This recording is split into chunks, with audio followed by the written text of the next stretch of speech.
వికారాబాద్ జిల్లా దీక్షా దివాస్ సందర్భంగా వికారాబాద్ పట్టణంలోని అమరవీరుల స్తూపం వద్ద అమరవీరులకు మాజీ ఎమ్మెల్యే డాక్టర్ మెతుకు ఆనంద్, వికారాబాద్ బీఆర్ఎస్ జిల్లా ఇన్ఛార్జ్ నవీన్ కుమార్ రెడ్డి, మాజీ పరిగి ఎమ్మెల్యే మహేష్, తాండూరు మాజీ ఎమ్మెల్యే పైలట్ రోహిత్ రెడ్డి, నాగేందర్ గౌడ్, శుభప్రద్ పటేల్, వివిధ మండలాల మాజీ ఎంపీపీలు, జెడ్పీటీసీలు, బీఆర్ఎస్ నాయకులతో కలిసి నివాళులు అర్పించారు. అనంతరం వారు మాట్లాడుతూ కేసీఆర్ చిత్తశుద్ధి, నిబద్ధత వల్లే తెలంగాణ రాష్ట్రం సాధ్యమైందని వికారాబాద్ జిల్లా బీఆర్ఎస్ అధ్యక్షులు మాజీ ఎమ్మెల్యే డాక్టర్ మెతుకు ఆనంద్ అన్నారు.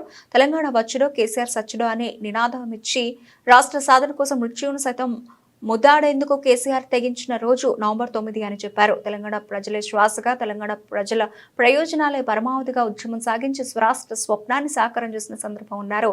ఇన్నేళ్లు గడిచిన ఆనాటి పరిస్థితులు అందరికీ కళ్ల ముందు కదలాడుతూనే ఉన్నాయని పేర్కొన్నారు. కేసీఆర్ త్యాగాల ఫలం తెలంగాణ, కేసీఆర్ ఉద్యమ ఫలితం తెలంగాణ ఏర్పడినట్లు పేర్కొన్నారు.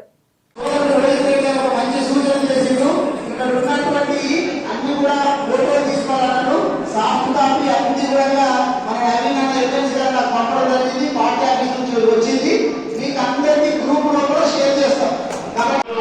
2004 వచ్చినటువంటి ఎన్నికల్లో ముఖ్యంగా ఈ జిల్లాలో మన రంగారెడ్డి జిల్లాలో 6 స్థానాలు ఉంటే మన వికారాబాద్ టీఆర్ఎస్ కి కేటాయించడం జరిగింది.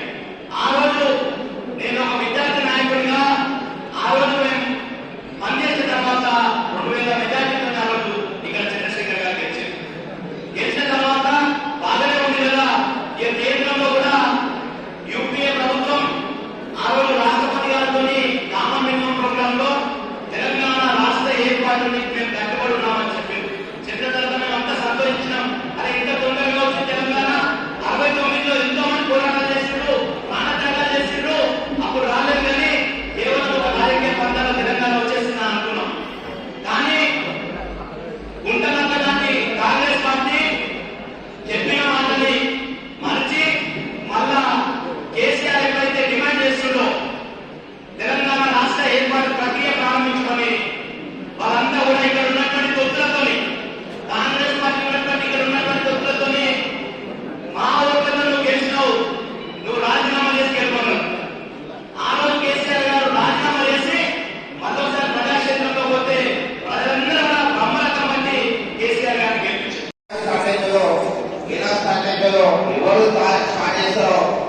ఎవరు తెలంగాణ చేస్తారో తెలంగాణ మర్చిపోయి, ఎందుకంటే తెలంగాణ వికారాబాద్ నుంచి ఒకప్పుడు మరి చెన్నారెడ్డి గారు తెలంగాణ నినాదం చెప్పుకొని ఆయన ముఖ్యమంత్రి కానీ తెలంగాణ నినాదం అనేది మర్చిపోయారు.